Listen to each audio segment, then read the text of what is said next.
14 जुलाई 2023 दोपहर 2:35 में आंध्र प्रदेश में श्रीहरिकोटा के सतीश धवन स्पेस सेंटर से चंद्रयान 3 को लॉन्च किया गया। मिशन की सफलता के साथ अमेरिका, रूस और चीन के बाद भारत चंद्रमा की सतह पर सॉफ्ट लैंडिंग कराने वाला चौथा देश बन जाएगा और दक्षिणी ध्रुव पर पहुंचने वाला विश्व का पहला देश बन जाएगा।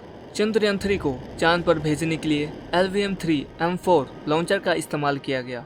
615 करोड़ की लागत से तैयार हुआ यह मिशन करीब 40 दिन के यात्रा के बाद चंद्रमा के दक्षिणी ध्रुव के पास 23 या फिर 24 अगस्त को लैंड करेगा। चंद्रयान 3 एक लैंडर, एक रोवर और एक प्रोपल्सन मॉड्यूल से लैस है और इसका वजन करीब 3900 किलोग्राम है, जिसमें प्रोपल्सन मॉड्यूल का वजन 2148 किलोग्राम है और लैंडर और रोवर का वजन 1752 किलोग्राम है। इस बार भी लैंडर का नाम विक्रम और रोवर का नाम प्रज्ञान रखा गया है और यह चंद्रयान 2 मिशन का फॉलोअप मिशन है। चंद्रयान 3 को भी चंद्रयान 2 की तरह ही जुलाई महीने में लॉन्च किया गया क्योंकि इसके पीछे एक वैज्ञानिक कारण है।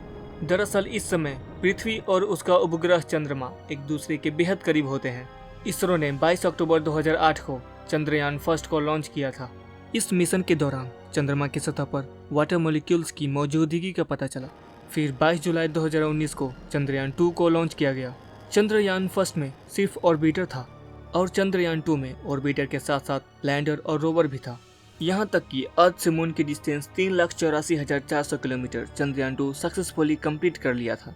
लेकिन चांद के सरफेस से महज 2 किलोमीटर की दूरी पर सॉफ्टवेयर ग्लिच के कारण विक्रम लैंडर से संपर्क टूट गया और इसकी वजह से सॉफ्ट लैंडिंग नहीं हो पाया।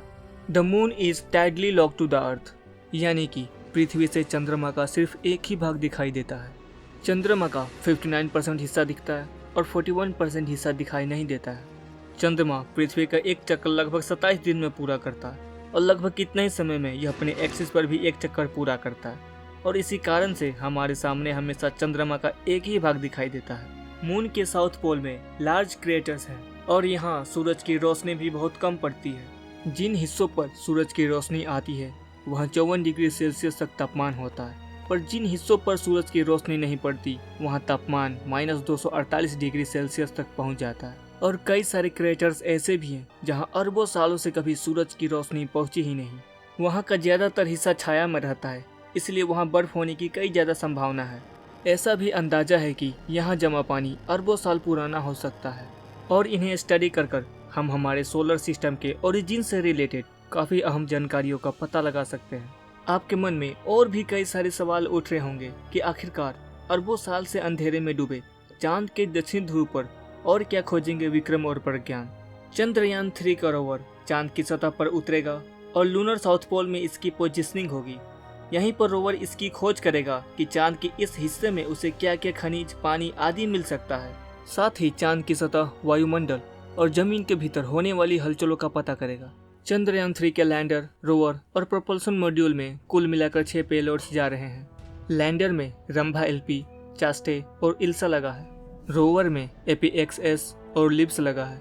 प्रोपल्सन मॉड्यूल में एक पेलोड्स सेप लगा है, जिसका मतलब है स्पेक्ट्रोपोलरिमेट्री ऑफ हैबिटेबल प्लैनेट अर्थ।